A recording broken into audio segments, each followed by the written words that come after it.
live. I guess it looks okay. Hey, it looks okay once you get it on the screen. Yeah. Yeah, push it maybe out of the way. I got to get a more permanent solution for that. They do look rather small. But yeah, a little bit of color change, so it's not stark white. Yes. Yeah. Like some kind of hospital or dental clinic. Right. We're waiting for a cleaning, as you said. Yes. Well, seeing as how dental and eye is covered by national health insurance, why not? Yeah. Yeah, that's good stuff. Yeah. Yes, I don't miss that change, having actual, ready healthcare that you're not like, oof, that's going to be expensive. Yeah. Am I going to just go out of pocket or fun. Yeah. My partner said, "Oh, we could always move back to the States." I'm like, "Oh, we could." Her thing was like, "But I need healthcare," and I'm like, "Well, then we're just not doing it, right?" No. Healthcare. Oh, healthcare. Yeah. Never mind. You picked the wrong country. Yeah, really. Like Japan has its problems. Not a few of them either, but it's just like healthcare here is generally pretty decent. Yeah, and the lines aren't as long for transplants and stuff like some other countries. That have managed healthcare. Anyhow, wow, that's very tabletop. It is. Well, you're on the table, I'm sure. Oh, that's right. Yes. Or is it a bed? I don't know. All right. So how are things going? So you got a delay. Or you had a delay. So some heads arrived. No, they haven't. Oh, I'm still waiting. I'm still waiting. They haven't arrived. Oh, no. no. Like, I don't know. Ordered, sledge heads. Yeah, So resin heads from the actual, like, official. Yeah, official, ones. They don't have to be official, but for the sludge, and I'm going the sludge war game, and I'm also going to use them for the turnip war game, because my modeling skills are crap now. Like, they've gone off, but neither of those are historic games. Right. So they need something to fantasy them up. Yeah. So like putting like the rifle arms on Agincourt foot knights looks fantastic because you're like, these mismatch. We're automatically in fantasy. Right. But like lines of little like Prussian dudes with their helmets or the American War of Independence like tricorns, I'm like, this is a historical game, right? They need something. Yeah, something to dehistoricalize them. So I've got like, not a regiment, but I've got a decent-sized battalion of headless Franco-Prussian warriors just waiting, and I can't like assemble them or paint them or anything yet because I don't want to do that after they've already been together. So yeah, still waiting on that. Yeah. Oh man. And you said probably Adepticon is the. Well, I placed the order right before Adepticon, not knowing it, and they were in stock when I ordered them, and now they've been processing for like almost 3 weeks now, and I look and I'm like, now you're out of stock. That's unfortunate. So I'm hoping they come back in stock soon and then make like the 2-week journey over here. So right. Anyway. Well, we'll be looking forward to that. Yeah, some as heads. will I. Yeah, yeah. Nice. All right. So let's do this. Yeah, for this week. All right. Welcome to the weekly. I'm Jeremy. I'm Chris. And this week on the weekly, Space Dwarves return to a certain company. Okay.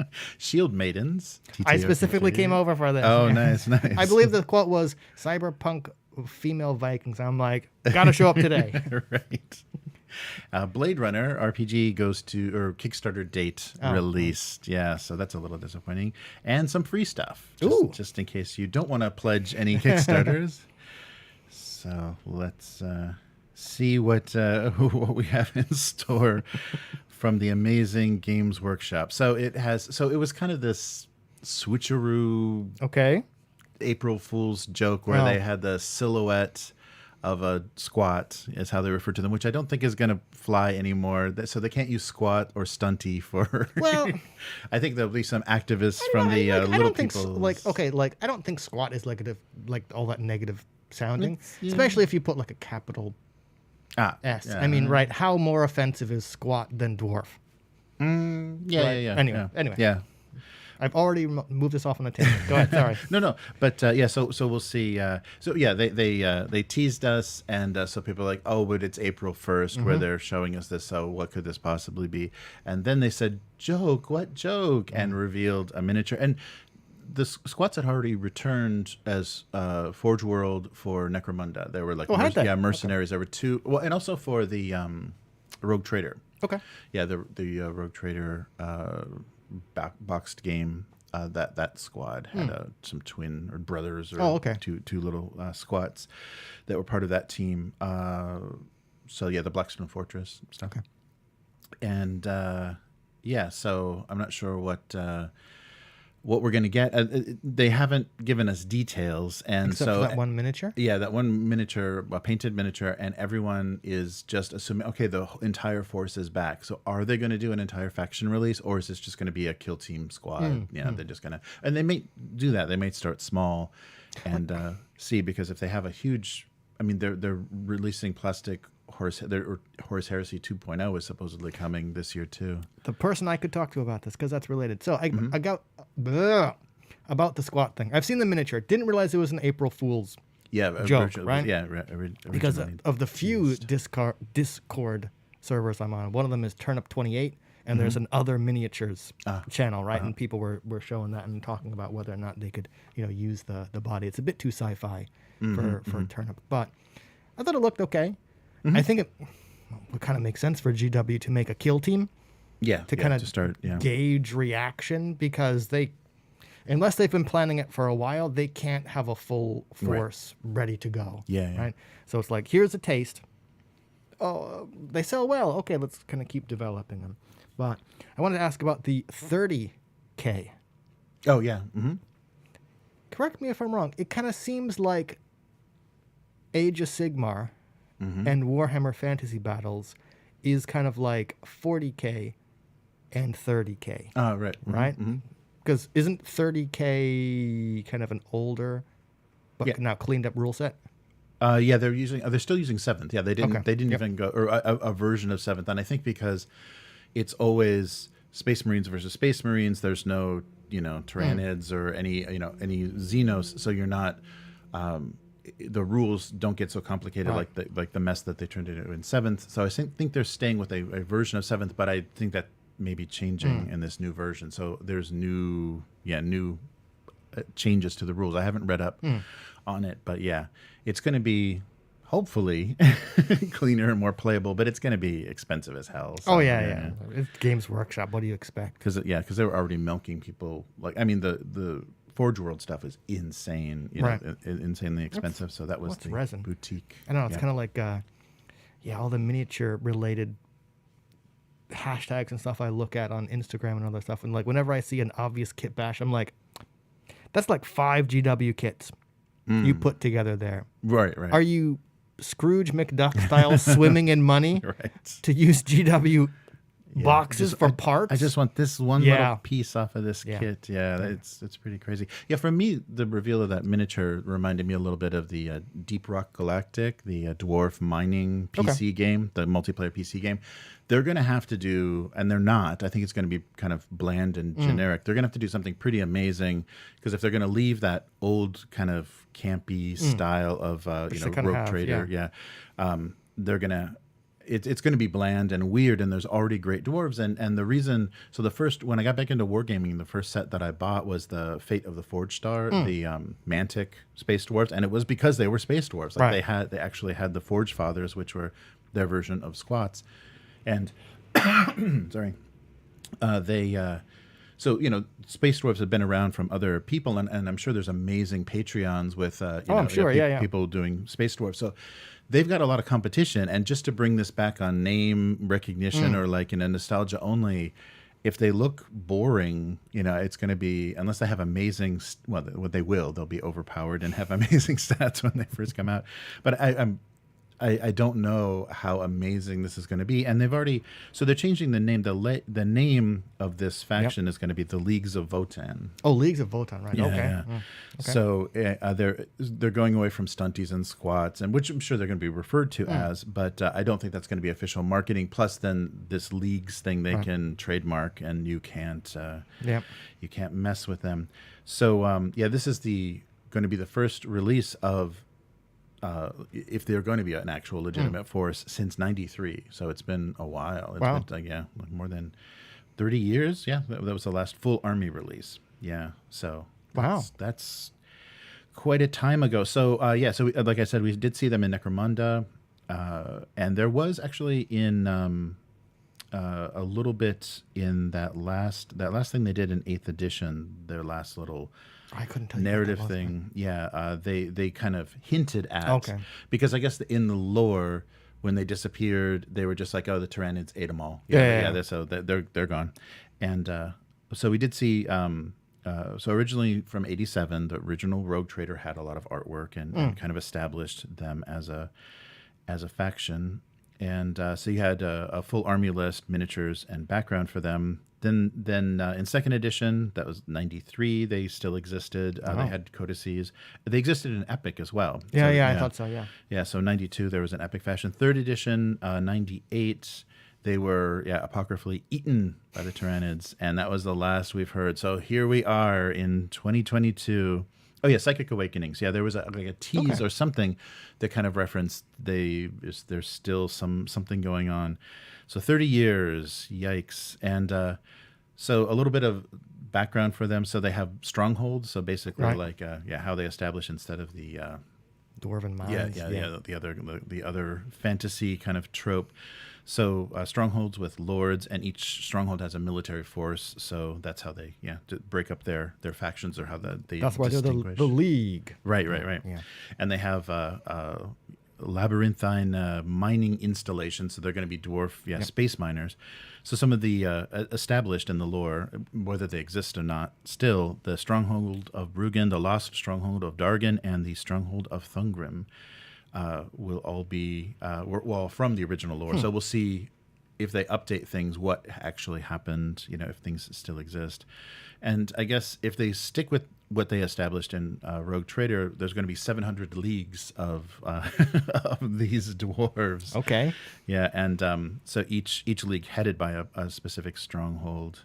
So that's kind of the political structure is the league. So League of Thor, League of Kapalar, League of Norgren, League of Enberg, League of Grindel were some of the names already established. So we're gonna have to see what they do with. So some older players may have already painted metal miniatures to correspond. I wonder to, if they've kept them. Yeah, right. So if they still exist somewhere. Of course, there's no guarantee that you're even going to be able to play any of your old stuff because. Oh yeah. Well, just like Necromunda, when they updated Necromunda, they made the old miniatures unplayable, right? Because they changed so much about how loadouts worked and everything. That it was real tricky to work with. We're a company that needs to make money, right? So those things you already bought, unusable. Yes.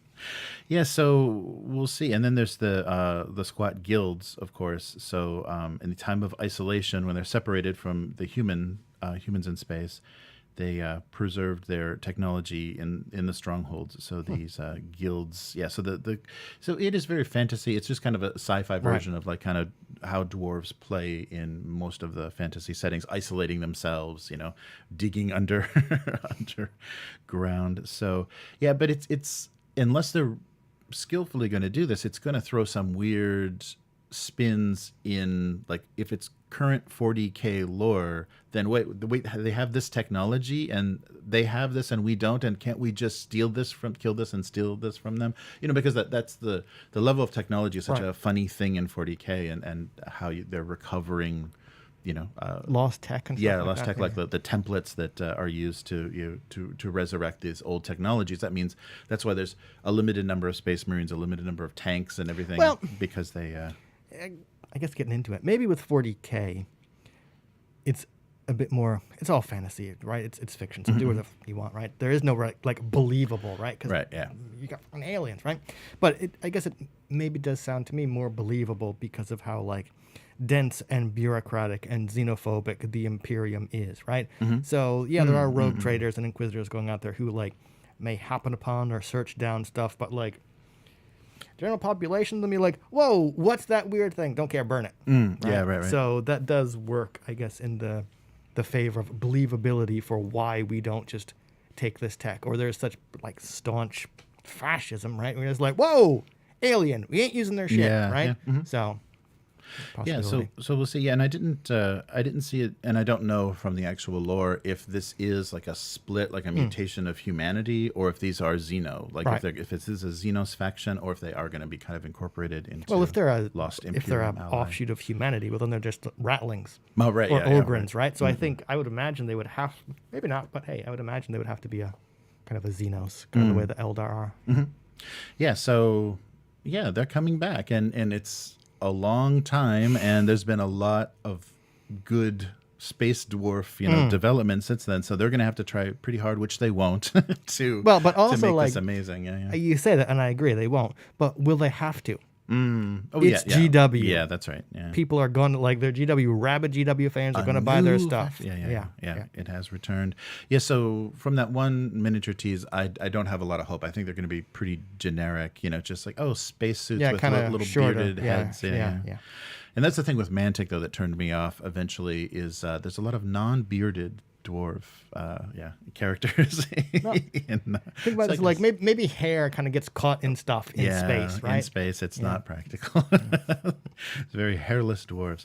But that is a thing, and that is coming. And they try to do kind of a cutesy, April Fool's trick. So we'll see. We'll see how this turns out, and what it's going to be, everything's going to be so trademarkable. It'd be fun to see the names, like how they're going to name things. How many R's and apostrophes are going to stick in that thing? Yeah, right. So we will see. But dwarves are back in a major sci-fi franchise, and I was just looking at old Citadel catalogs from the early '90s. God, those miniatures are amazing, and there's so much character and personality. You could also kill someone with them. Yeah, right. There's so much going on in those sculpts, and they accurately give you a sense of what this world is like now that things are so clean and so computer designed. But doesn't that also give you an accurate depiction of what the world is like? I mean, we went from generalization here, but we went from a game that was obviously satire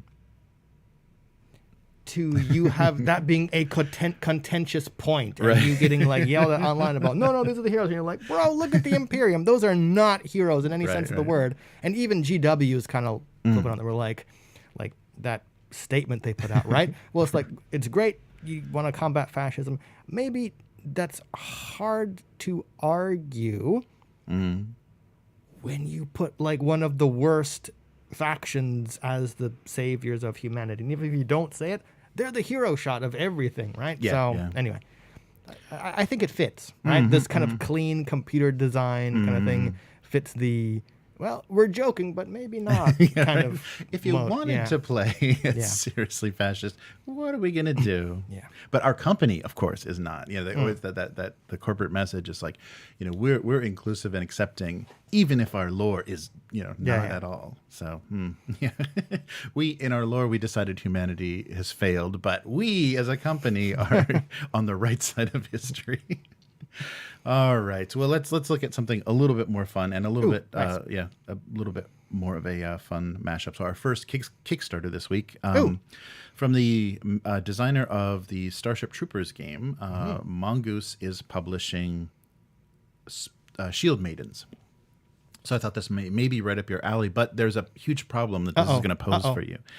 So Matthew Sprang is bringing us a Vikings with Cyberpunk, basically. So Shield Maidens will use Norse mythology, Viking history with a sci-fi twist. So an alternative universe where the 9 realms of the Norse gods are kind of fused with advanced technology. So hard light technology is one of the things they're going to do. So shields and weapons. So I guess kind of like that holographic kind of look of things, and some of the art has that look. It's like pink neon and energy shields, but designed. I'm smiling behind my mask because you can't say hard light technology without me thinking of the hologram Ace Rimmer from Red Dwarf when he gets his solid light upgrade, right? Whenever you say hard light, I'm just like, oh, so like a hard hologram? Yeah, right.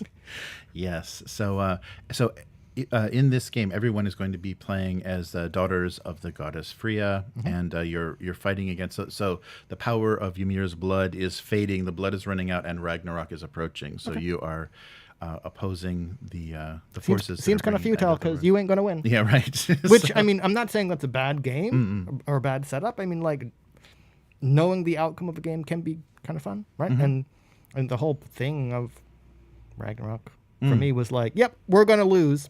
Stuff's going to be bad. We're going to fight your ass anyway, right? Yeah. Yeah, and even both Warhammer Fantasy and 40K were kind of that 5 minutes till midnight setting. So everything is going sideways, but the clock it's taking its time. We're getting thousands of years. I always saw Warhammer Fantasy and New York Borg as 5 minutes to midnight. so let's all be assholes, right? Where at least like Viking mythology is a little bit more like 5 minutes to midnight, let's get the job done anyway, or let's still kind of keep going. Yeah. Right. Yes. So it sounds really fun. So the 9 realms. So there will be a collection of adventure hooks in the book, of course, guidance for the GM, and so players are creating their Shield Maiden characters and equipping them with cyberpunk armor and weaponry. So as I said, this is the same designer as Starship Troopers, and Mongoose is the publisher currently of Traveler, Sea of Thieves, the RPG, which is based on the PC game, and Paranoia. Okay. So May 1st, you can get your hands on for just a measly $19 US. We'll get you a PDF copy, which is going to be released in October. Cool. Yeah, so the art looks really fun. And the dilemma.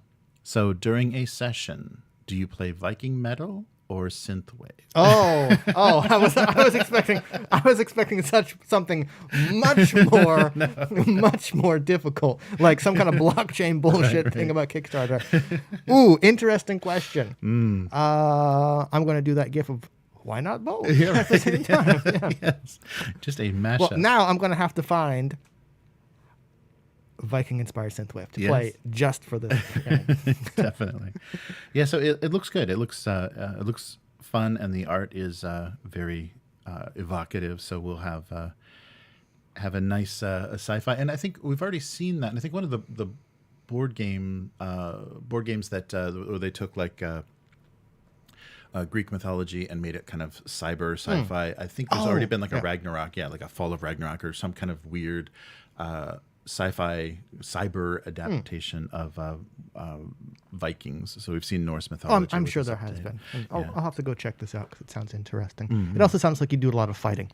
Yeah, sounds right. Yeah. But no, that reminds me, like I've talked about like Sludge before, that war game. It doesn't say it explicitly, but basically Sludge is like post-apocalyptic because everything's broken and like the land literally breaks up, but clumps of it are still held together by the giant world tree. So they don't say anything about like Yggdrasil or like Norse-inspired mythology, but the fact that there's still a world tree with like actual chunks of stuff and continents on it. So I thought that was kind of interesting, and this Kickstarter sounds interesting too. So. Yeah, and we'll see. Hopefully they do well, and it's Mongoose, so we know it's going to be decent quality, and the rules should. Any idea about the system, or kind of die? They didn't say if it was based on anything. If it's going to be, if it's the same designer, maybe it will be the Outgrowth. And I'm not familiar with the Starship Troopers game, so I don't know what system they use, but I'm sure that'll all be on their Kickstarter page. I'll have to go look. Yeah, make sure. And maybe there'll be a quick start as well. Maybe. Hopefully there'll be at least some beta rules or something. Definitely less interested in it if it's D20 based. Just saying that now. Yeah, I'm not sure. Yeah, there wasn't any reference to the system aside from just kind of what you can expect in the book. I'll have to go and look though. Yeah, but they're giving their like alternative lore of the 9 realms, so that could be fun. Like there could be a lot of fun to play with, like how you're going to portray the elves and ice giants and stuff in a cyberpunk setting. Who knows? And another Kickstarter, which is a bit of a disappointment. Yeah. So this was an announcement from last September that we were excited about. So Free League has given us a date for the release of, the crowdfunding launch for Blade Runner. So the Blade Runner tabletop is coming this spring, and then to retail in the fall of this year. So it is the official game. It's licensed, licensed through the Alcyon or Alicon, the company that owns that property. And so we haven't had any numbers, like how much this is going to. There's no details yet of what is going to be available in the Kickstarter, but it is disappointing that they're taking such a huge IP to a crowdfunding platform. I was only learned about this today, but I was wondering about this. Where do you think this was Free League's choice? And I'm not saying that's either way, but my thought was maybe they didn't really have any control over this, and it does seem kind of weird where initially it wasn't going to Kickstarter, right? It was going to be one of their just pre-orders. Maybe whoever owns the license to Blade Runner, like something happened and they were unhappy, or like time frame or something, or just logistics changed and they said, look, we're renegotiating the deal, and part of that includes either you got to make back this much or you're going to have to use Kickstarter, where maybe Free League kind of went, Okay, we need to kind of guarantee, or we need to do something and go to Kickstarter. Unfortunately, yeah, that's true. It might have been something where they got some pressure and they wanted some kind of security. That, can you reduce the risk? Well, there is crowdfunding. Okay, maybe, let's do that. Yeah, maybe that sounds better, right? Yeah, because you don't really I don't think you can really guarantee anything with Kickstarter, apart from the fact that you don't have to make anything if you don't meet your goal, right? So yeah, maybe, no idea, just speculation. The right said, yeah, mitigate that risk. Yeah, use a crowd source or a crowd platform. Yeah, and maybe too what they wanted to do, aside from just the core book, what they wanted to do with it got a little bit out of control. And they're like, okay, let's try to raise some funds for this, because I think a crowdfunding campaign, even if you're using a big IP, it does mean you can do more. Like if it has a big success, that means you're going to get all kinds of accessories and card sets and stuff that you wouldn't have probably produced if you're just doing a pre-order. You would have kind of scaled down what the production would have been. Probably not, but then you run into you have the potential of running into logistical problems like that Ogre Kickstarter, right? They hit like so much, and I'm not saying they did it calculated poorly, but it's like shipping is now this because it's a casket. We're sending you. Right. Yeah, everything got buried in their ogre box. Yeah.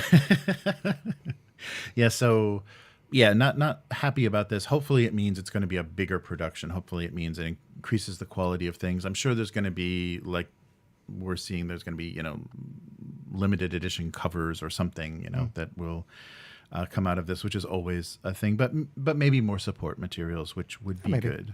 But the setting of this, so in September we'll get to, I'm sorry, that we learned about it in September. This May we're going to learn a little bit more about the setting. What we know so far is it takes place in an alternative 2037, so between the two films. So it's a sequel to the first film, and 2049, of course, hasn't happened yet, but this will be the launch of the Wallace Corporation. So in the crawl or the text opening of 2049, they talked about famine. Wallace kind of saved the world by switching to bug protein, and replicants became their replicants became farmers, and so that's going to be the beginning of that. So still pretty bleak. And I'm still kind of wondering why they harvest obviously beetle grubs from giant pools of milk. Well, visually, at least have an aquatic fucking bug, like what's this thing you pulled out of the water that's obviously going to die if you just anyway, sorry.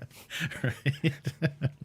But it's visually very disgusting. Sure. Just like the Dune movie. Yeah, everything was visually impressive.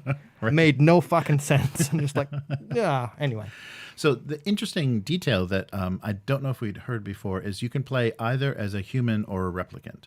So everyone, of course, is going to be a Blade Runner. You play some class of some level of Blade Runner. So you're all a member of the LAPD's Rep Detect unit. And your goal is finding and subduing replicants, as they attempt to rebel against their position or hide themselves in human society.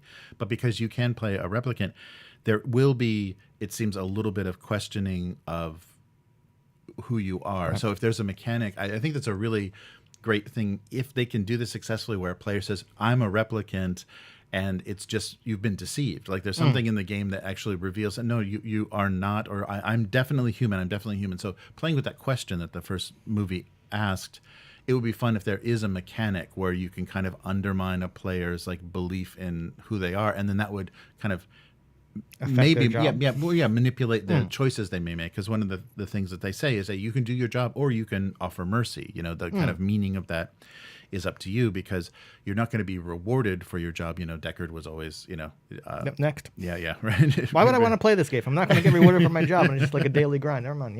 Yeah. So I like so they can. There's a potential for doubt to be cast on anyone's identity. I think that's really fun, and kind of like the thing that they suggested in the Alien game is there's a hidden android is a fun idea. Not knowing that is that is an android, and it's got its secret agenda is going to be very different from the human parts of the crew.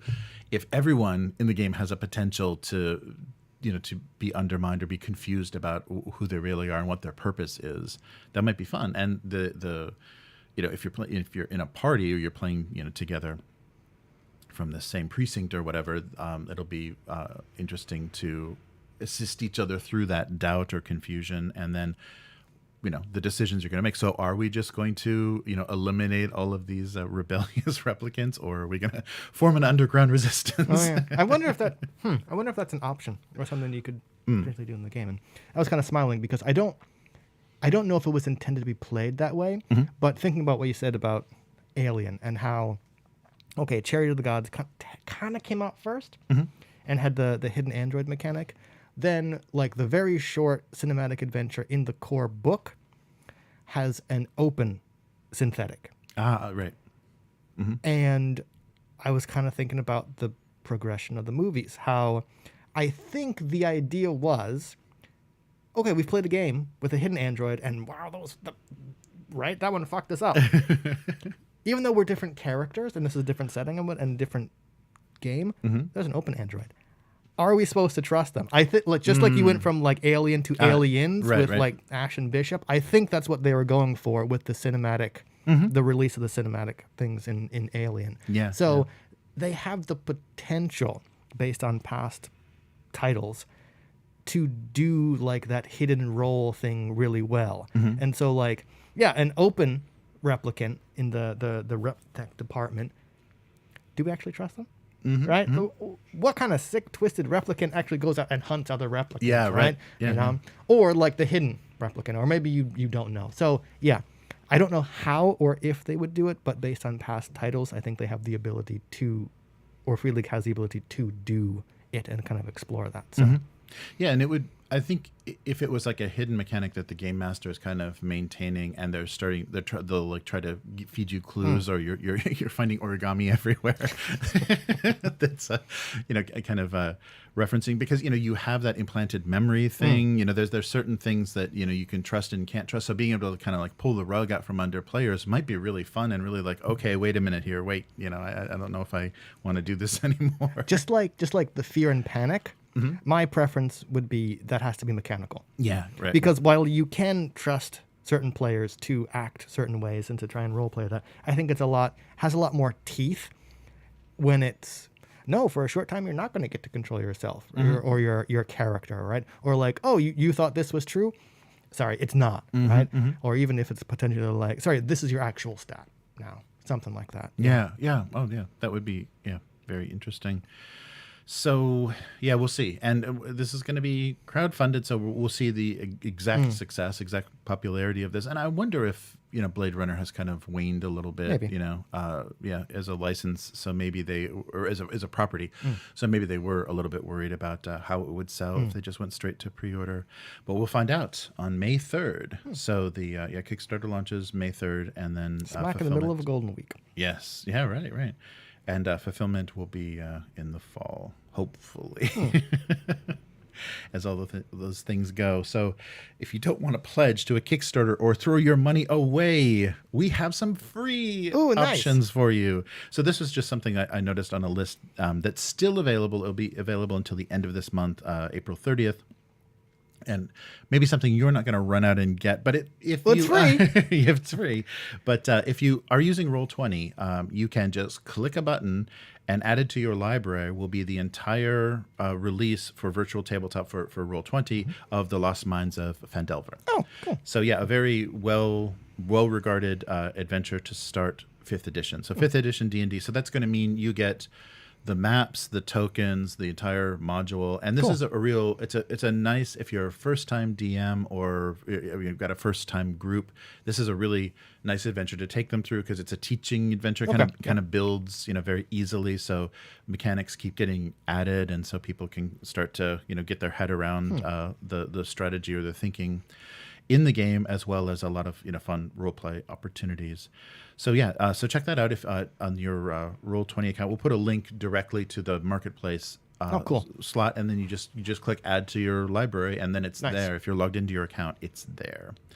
So normally I think it's like $5 or $10. Yeah, it's not dramatically expensive, but it's nice to just be able to add that for free, and that can always be a go-to. And another, this has been a freebie for a while, but another thing, we just did the first long distance virtual unboxing for the channel. I'm still editing it right now, but the grab bag, the 2022 grab bag from Goodman Games. Cool. So Matt, one of our excellent patrons, ordered that, and over over video we unboxed it, and Cool. it's amazing. It's an amazing. And because it's books, it's like 7 or 8 pounds of Wow. like a tremendous amount of books, and really great. It's almost like it was almost archaeology, because I think it went chronologically, like reverse chronology. So there were things from like the early 2000s and then all the way to 2022, 2021. Wow. So very fun. So that video is coming, but that brought up the fact that Dungeon Crawl Classics has a quick start rules for free. So this happened one of the free RPG days. They developed this. So this has been, on their site for like it's been a $5 option for a long time if you don't want to get the full rule set, which I believe is like 30. It's Probably. and but that is at like a 500 some It's page it's big, yeah. So this is a way to get. So the starter rules are specifically written to introduce judges and players to this world. The rules are condensed and simplified. It will serve primarily to get players through their first level 0 encounter. And if you don't know Dungeon Crawl Classics, it's got the classic level 0 character funnel. Yep, funnel. Yeah, so you roll. Why do they call it a funnel, not like a meat grinder? Well, I'm sure that it's a funnel leading to a meat grinder. Congratulations, you got out. Nope, you didn't. Yeah. So, and then into your first level 1 adventure. Although the rules still do go all the way until level 2, which it will be amazing if you survive that one. Yeah. And for the full experience, you play up to 10th level, which you'll need the full rule set for. So I'll put a link to that, and the book also includes Portal Under the Stars, kind of their classic level 0 like first encounter, which may actually even be included. I'm not sure if it's separate or included in the core Quick start, rules. right. Yeah. So it is in their quick start, and almost free. Oh. There was one more entry, almost free. There is a humble bundle running until we got, I think, another week on this. But Cubicle 7 did the Age of Sigmar Soulbound bundle. Okay. So for as little as $1, you can have the core book and early adventures to play that. So yeah, and then it goes up. There's of course, like Humble Bundle always does the levels of 10 and then 18, and 18 gives you, I think, just about everything they've released, and they do give you a discount as well at that highest level of 20%, like a coupon, but it's only for Age of Sigmar physical products from their store. Yeah, because you're basically getting everything digital. Right. And but sometimes they leave that open to everything on the store that's on a pre-order. This is Limited to Age of Sigmar. Yes. Okay. So it's not free, but it's only yeah. $1. Yeah. So those are a couple of options if you want to try. And I guess they're all fantasy options. So it's, 5e, Dungeon Crawl Classics, and Age of Sigmar, yeah. Age of Sigmar. So a couple of cheap ways to try new systems if you're interested. Yeah, and keep an eye out for the virtual unboxing. So not only is it the grab bag from this year, but it's also the first time fan kit. So another affordable option that they have done is they have made a bundle of their soft cover core rules. Judge's screen and a first adventure and a set of dice. Ooh. All for just a little bit more than the price of the book. It's about $30, and I think the book is like 20 something. You get, and the dice themselves are 20 something. So I think you're getting a deal. Do they include like the weird dice, like 3 and 7? And, right. Yeah. So it's 14 dice, and it's all the odd sizes that they include. So that's a nice way. I mean, it's instantly playable up to, you're playing the full game, and you have a screen and an adventure to get started. So it's a really good deal. So we'll take a look at all of those on the unboxing, and you can see how things look. That's where they included those weird dice in there, just to use the weird dice. Right. Roll a D13. Oh, you don't have one. Right. Well. And there was even in the grab bag, there was a great book. A little bit of a spoiler for the unboxing. There was a book of D50 rolls, like tables for a D50, and it was just like every possible kind of list of 50 things. 50 things that would be included. Oh, what's in that sack? Oh, here roll the table. Here's one of 50 things. Or what place are you open the door and you find one of these 50 things. So you can just half a percentile, or you can have a D50 to. I actually kind of like those tables because I understand like how many times are you going to use them? Potentially a lot, right? But no, I like how it's not environmental storytelling, but oftentimes it can be like, what was that thing doing there? Right? And it kind of opens up like a hook, and you kind of come up with ideas, and you're just going to go from there. And yeah, this all from this random die roll that there's some kind of weird painting in a sack, right? Yeah. Who knows? I don't know. Right. Yeah, so that's a lot of fun. So as soon as that, so subscribe to the channel if you want to get notified when that video goes up. It's probably going to be about an hour. It took a while to go through, and you'll see all the goodness, a lot of early nostalgia Goodman games, and also because they kind of revived and reprint a lot of old stuff. There's some very interesting kind of historical little treasures that were in there because they do support Judges Guild. They reprint a lot of stuff from classic D&D days. All right. So that'll do it for this week and all the ways that we were disappointed this week. So it wasn't that many. Yeah. Keep an eye out. There's a couple of May Kickstarters to look forward to, I guess. All right. So where can people find you? On Twitter, as always. That's Hivemind, HYVEMYND, where I'm talking about historic miniatures and the first game of the Project Nisei Netrunner cards. I'm meeting up with Alan this Sunday. Oh, nice. And I have no confidence in my deck building abilities anymore, right? I'm looking at going, this is just a heap trash of cards, isn't it? It's going to do nothing. Right? So I'll let people know how that goes when I come back next week. Excellent. How about you? So I am still doing my single panel gag cartoon. So Abuse Cartoons on both YouTube and Twitch. And you can go to abusecartoons.com. And the archive for everything I've done for the last 20 years for this cartoon is available at gocomics.com/domestic abuse. 2/3 as long as squats have been gone. Yes, right. It's almost been as long. That's what I've been doing to deal with the loss of squats. Took you 10 years to come up with the idea of, I still miss those space dwarves. A one-panel gag cartoon will get me through this. And so the live stream for that happens Monday evening, North American time, Tuesday if you're on this side of the world. Yep. And if you'd like to support what we're doing with the weekly, please visit patreon.com/upturntable and become a weekling. Yeah. So and let us know specifically like what you want to see on this show and what we're doing well. Just a good way to give us some input. And then you can also support at other levels to support the lore series or just a very basic level of support, as little as $1. And you can also click the join button below this video to join through YouTube if you're not into the Patreon thing. And it's the same benefits and same interaction with what we're doing. Did you line that up perfectly so you're actually pointing at the join button? I might have to flip the video. Yeah. All right, so that'll do it for this week. We'll be back next week. Later, mortals. Goodbye. Yeah, cool. Nice. All right. Oh, sorry, I forgot to check the chat before we got started. See if it was actually working this time. Yeah. Oh my god. Nice. That's an outhouse. Cool. Okay, well, I'll do a little... Oh, very cool. Hey, Matt, how's it going? Miguel? Sounds like chat is working. Oh, and Happy Wolf. Yeah. It looks like we didn't get disconnected. Okay, I'll be right back.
Okay, we're back, and there's supposed to be a chat there. There we go.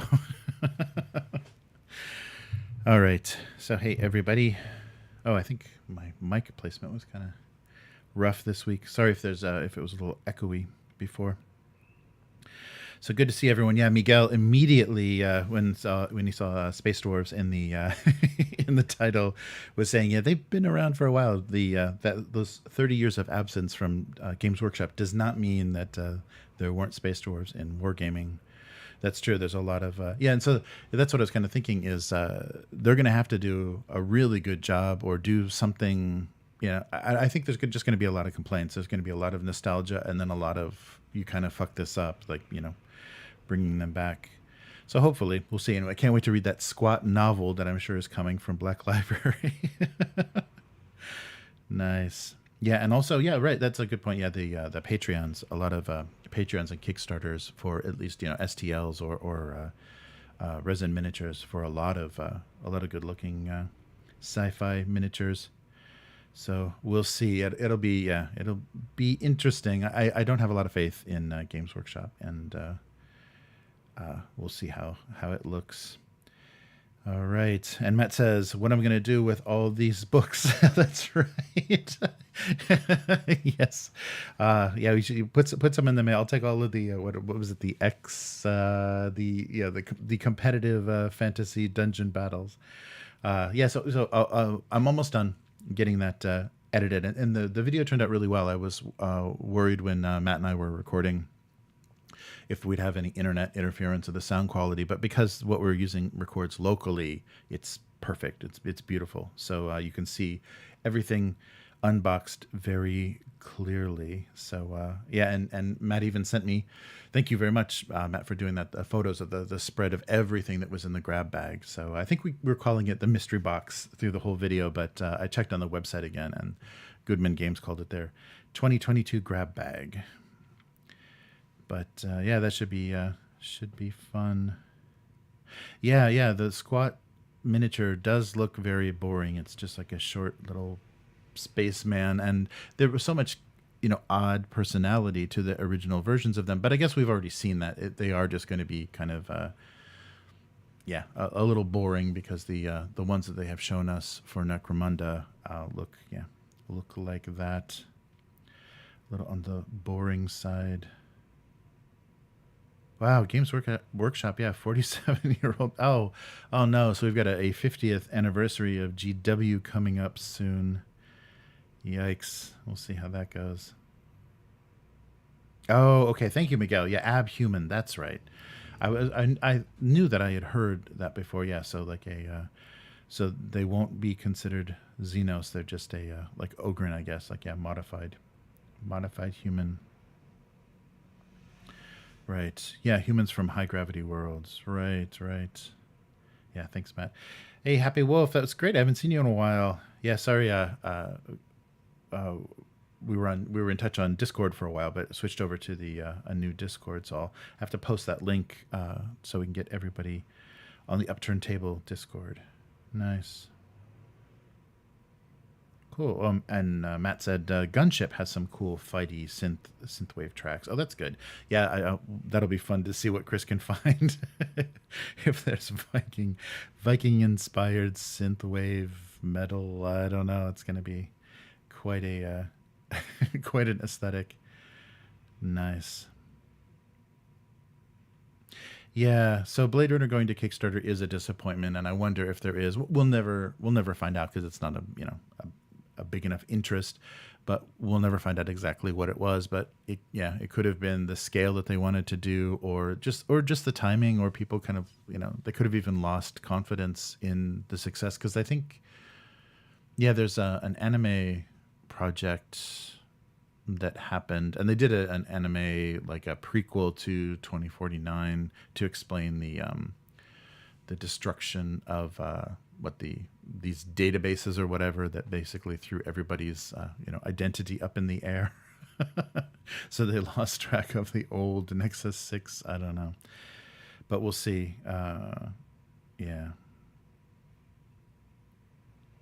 Yeah, so Alien wasn't. Yeah, the Alien RPG that Free League did wasn't on Kickstarter, so I was expecting them to be a little braver and go straight to pre-orders. But maybe this will increase the scale of things. I don't know if there's going to be like, how do you really need special dice for Blade Runner? Like, are there? I don't know. We don't know the rules and the mechanics yet. I mean, it's year zero engine, but we don't know if there's going to be other things that they wanted to produce that Kickstarter would make possible. You know, it could scale up to a certain level. We'll see. But the cover, and if it is the final art, the cover art is just okay. There's a lot of nice interior art, the Martin Grip art, but the cover image is just okay. You know, they're using the old Blade Runner, you know, typeface in kind of red, you know, lasery looking. So it's okay. It wasn't. I like the artwork for Alien and the One Ring were both really good. Just the default covers for those were really nice. This wasn't as compelling, so we'll see. But I do like the doubting your own nature, your own your own humanity mechanic. Could be pretty cool. And they played around with that, you know, having replicants being able to reproduce, you know, in 2049 through another. And so I guess it's good that it's set between the two films, so we don't quite have that complication yet, but they may suggest it, because that was the difficulty of, I think, the Alien RPG is we've already had this real strange mishmash of the lore and kind of what things have happened, and a lot of stuff has happened in comics and things for Alien, and you know what is and isn't in there, and yeah, that Prometheus did kind of screw things up a bit, but I think it was handled okay. It wasn't those first cinematic campaigns. I think they did a nice job, including the kind of early prototype or proto aliens, I guess, proto Xenos in that setting. So we'll see how they do, what they're going to introduce, and the role of the kind of the Wallace Corporation. If you know, in investigations, if you're going to be interacting with them, which you know they did in the second movie, we'll see. But Matt said, I hope they take the game into the off-world colonies. That would be really fun. The chance to begin again. That could be a really fun setting if investigations led to that. If you're, you know, tracking replicants and you know, because they would be maybe much more sensitive about any of that being disrupted. You know, Earth can be a shithole, but the off-world colonies. And I can't even remember how much they even reference that in 2049. I'll have to rewatch the second film, and because they didn't depict it at all. So we'll see. They just, you know, focused on the survivors on Earth, and yeah, maybe they they were cut off from the colonies. The colonies were just tired of dealing with their starvation and nonsense. Yeah, so that's a little strange. Miguel said, "I'm counting on the Games Workshop fanboys for claiming everything not from Games Workshop is not squats." Yeah, that's right. Yeah, I wonder if because I think Games Workshop, being, you know, a British company and, you know, very woke and politically correct, they are never going to use the word squat in any of their promotion, because I think it wouldn't be too hard for kind of little people, you know, activist groups to be offended, because already the M word, you know, exists for them, so they want to control language used, you know, about little people. So we'll see what happens. He has a grab bag. Yes. We opened a grab bag. I guess that's why it wasn't, although they did depict it on the website as being in a very cool branded Goodman Games box. It was a grab bag. Yeah, Miguel said, to celebrate the 50th anniversary of Games Workshop, there will be a 50% price increase. Yes, that's exactly what they're going to do. I love how still people keep rationalizing. Actually, it's still a pretty affordable hobby. You know, like when you do, you know, by current dollar standards or whatever, not taking into account, like, you know, of course, early, like late 80s, early 90s, Citadel miniatures and everything.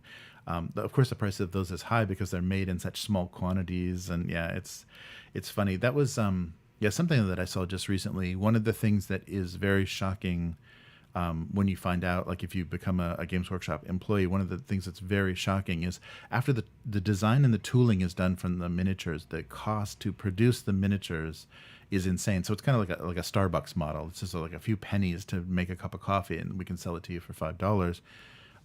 The profit per model kit is insane. Like the value of them is actually nothing. Like they could just recycle them. They could all burn all of the out of date model kits and not be losing a lot of money. The profit is crazy. All right. Oh, and Miguel said they cannot trademark lapsed. They can't. Oh, they can't call them sweats. So the trademark lapsed, and somebody registered in the UK back in 2019. So that's why they're already saying the Leagues of Votann. Because they had already let it lapse. Yeah, I guess they thought they would not bring that back. That's so funny. And Miguel said the latest terrain box is aiming to be over 30,000 yen when it arrives. Wow, so just a little under $300 for their latest terrain box. That's insane. Yeah, and Australia and New Zealand are crazy punished as well. $400 New Zealand, and so that's like 34,000 yen. Yeah, those prices are crazy. We're really getting punished with that. And the shipping between the U.S. I mean, they don't allow it. Like Games Workshop does not allow you to ship between their zones because they want to maintain those pricings. But people that do defy that or break those rules, it's amazing when you convert the British pound. The prices are much cheaper in England, I guess because they're not sending them anywhere. So I used to excuse, the fact that they had to ship them all the way to Japan, and that Japan builds sales tax into the price of things was initially why I accepted terrible Japanese prices. But now it's just, ridiculous. It's just a ridiculous gouge. You're going to have to really, really want those minis to pay Japanese Games Workshop prices. Yeah, it's crazy. Oh, and this on the table is Monolith finally shipped their Conan the Conqueror expansion for their Conan board game. So this is a hardback that they collected all of the scenarios in. So instead of being in those floppy booklets that come in the board game boxes, they collected everything with a little bit of art and everything. I didn't bother unboxing it because it was just kind of a half expansion. There wasn't a lot to it, but hopefully we can get some of that played. The game works really well. I like the mechanics of the game. You've got like you're constantly paying points into powering abilities and things for your character, and so you've got a little dashboard. And the other thing that they did include in this expansion is a kind of card stock kind of folder, like a folded holder or like a framing type thing for their dashboard. So previously the dashboards was just a piece of card and you just put the tokens in the various areas, but now this has cutouts for everything, so your tokens don't kind of get drifting around, because some of the squares are a little bit small and things. So when you're paying your different energy and rage and stuff into abilities, now they're going to sit there, and even if the table gets bumped or something shifts, it's not going to knock things off. So that was a nice kind of quality of life improvement for the game. And the game has a ton of miniatures. There's a lot of really great fantasy miniatures in that initial release, and then some nice new ones. And it looks like just by glancing at them, not comparing one to one, that some of the production quality has increased. So whatever they're doing, or maybe there's a little bit of a change in the material. The latest miniatures look a little bit sharper and came out a little bit nicer than their previous version. So I guess it's been enough time that there could have been something. They could have figured something out or made some upgrade in their production. But good looking stuff. Yeah. Yeah, Miguel said, yeah, we're paying about 25 to 30% extra because Japan. Yeah, and it sounds like Games Workshop, because they killed the, I've already mentioned this, but they killed Japanese language White Dwarf and things. So people are kind of stepping away and saying, yeah, it's not going to be a super hit here, which is too bad. It would be nice if Japan. The nice thing, though, the still Black Library things that will ship to Japan from Games Workshop are very cheap. The book prices, because I think they figure there's almost no market except for foreigners living here. English-speaking foreigners living in Japan are the only market for it. So on the website, the novels that they send to Japan are dirt cheap. The paperbacks and things are like 800 yen. You can get all the the mass market Horus Heresy stuff is like 800 yen. So that's nice to that's one nice thing about it.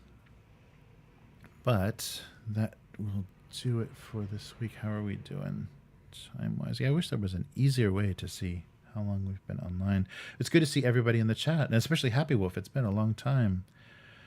So yeah, we'll see how the Abhuman release does. I can't imagine this is going to be this year because they've got a lot going on with plastic Horus Heresy 2.0. I'm not a real fan of that logo that they did. It was kind of the same style they did with Age of Sigmar. So that Warhammer Age of Sigmar logo design, they basically just took off the gold gilding and made the Horus Heresy version like that. So now it's Warhammer Horus Heresy.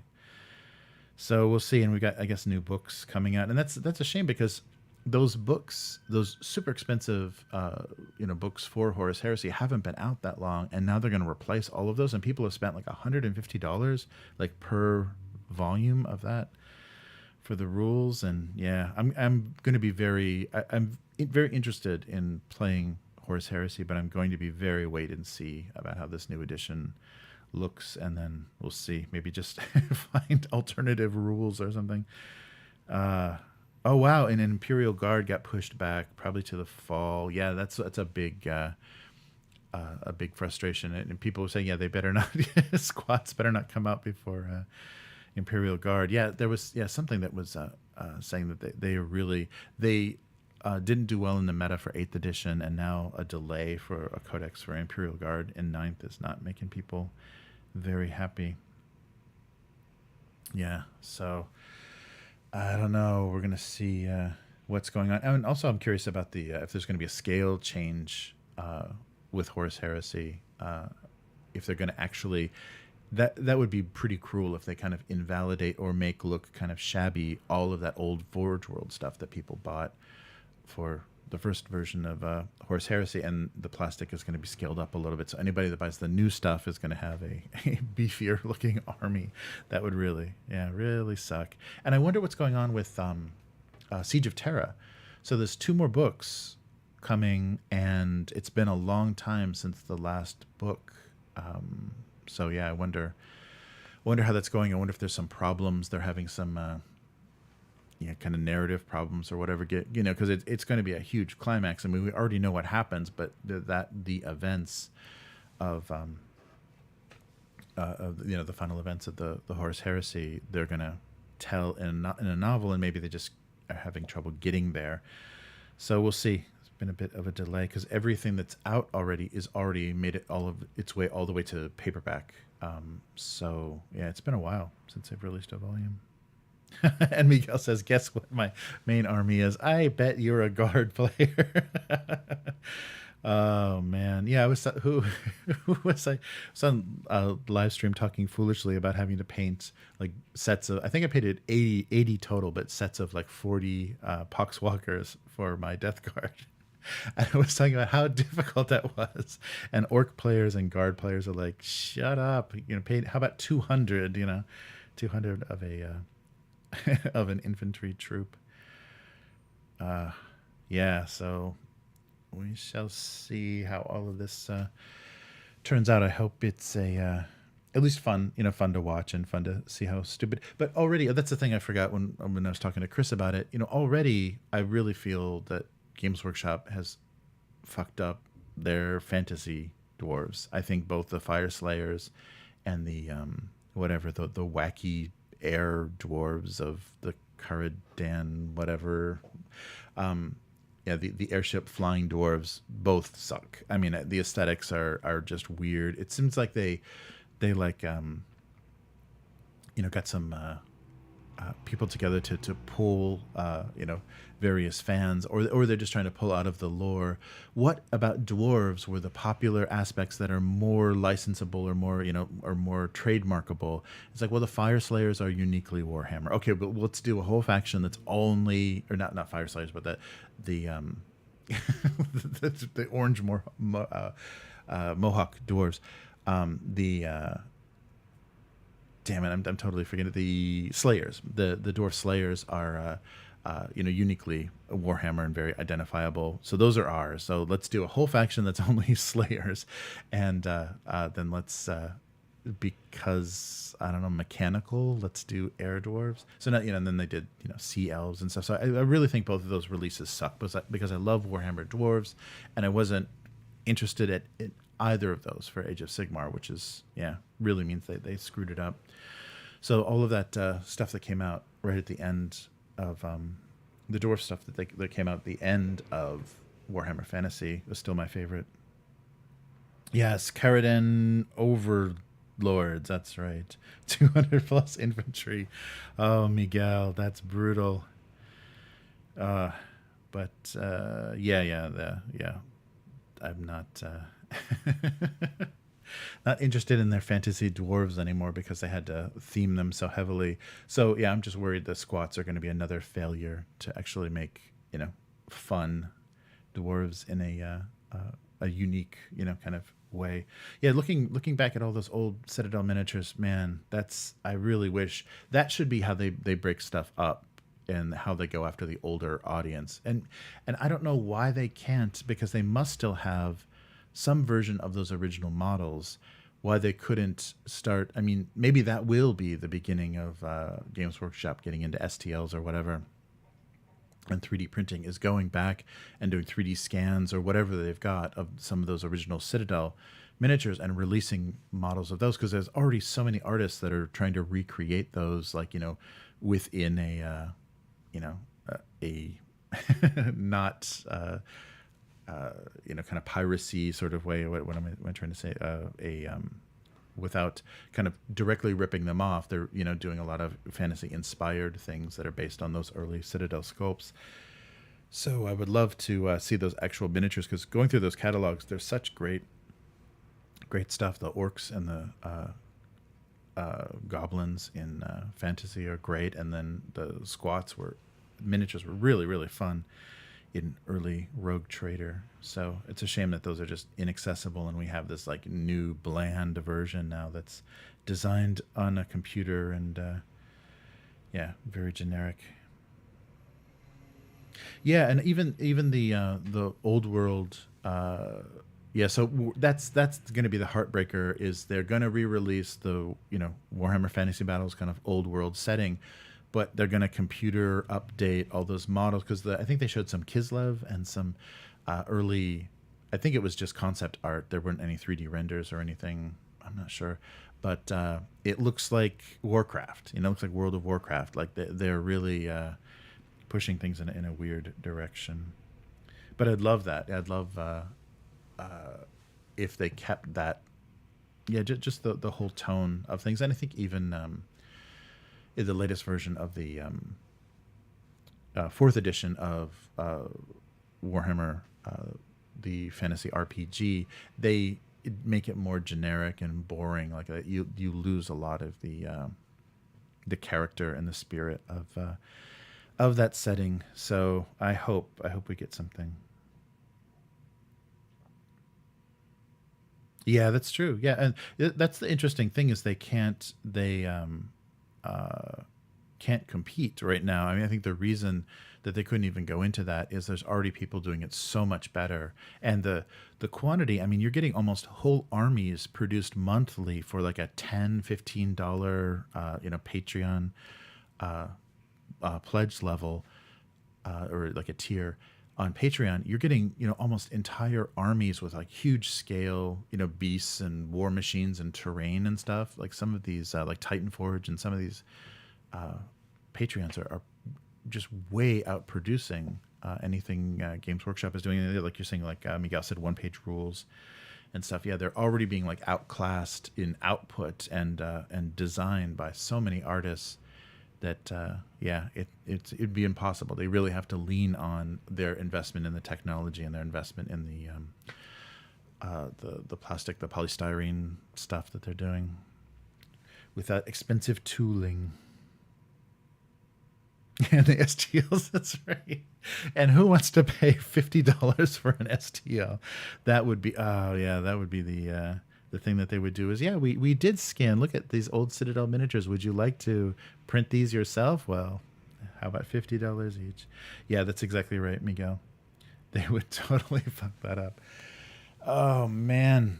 Well, thanks, everyone, for hanging in the chat. It was good to see you guys. And, keep a lookout for the Goodman Games unboxing. That went surprisingly well. I was worried the technology was going to fail us. But thank you again, Matt, for doing that. That was a really fun thing to go through. So if you want to see some very nostalgic books and some very old systems, the 1976 is the golden age, and Goodman Games has done a lot of stuff that's kind of aimed and focused at what roleplay was like at that time, late 70s. So I'll have that out on the channel soon, and we'll be back and doing this next week for the weekly. And Chris is gonna Sunday going to be playing some new Netrunner, the Nisei. So a company picked up and it's kind of running with the Netrunner setting for that what was the living card game from Fantasy Flight. So I'm curious to hear how that plays and if they screwed any mechanics up for their continuation of the game. But anyhow, we will be back and do all that good stuff soon, and hopefully some more. Yeah, I've got a Chronopia script finished, so I just have to voice that. So I did a kind of a first edition Chronopia kind of summary of events up to the point where the game takes place.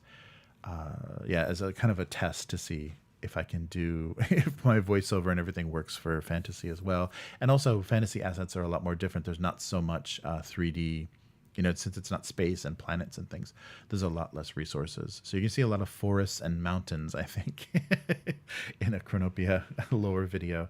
So everybody take care and see you again next week. Goodbye.